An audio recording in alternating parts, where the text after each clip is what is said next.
The devil can cite scripture for this purpose. The quotation is taken from Shakespeare's play Merchant of Venice, Act 1, Section 3. The devil is a symbol of evil and vice.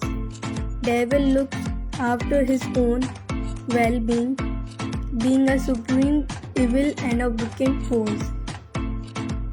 The devil can quote even the Holy Bible or the Holy Quran to gain his evil image. The devil can appear in many guises to mislead men from the path of righteousness.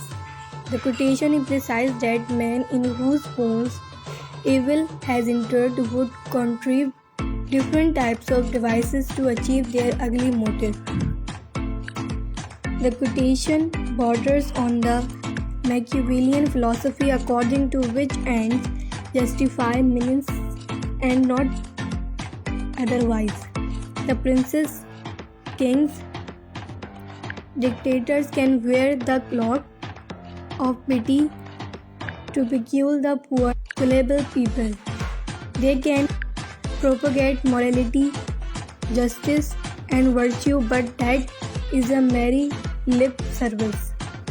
They do not mean to act on what they preach, as their aim is the opportunism to promote their ugly ends.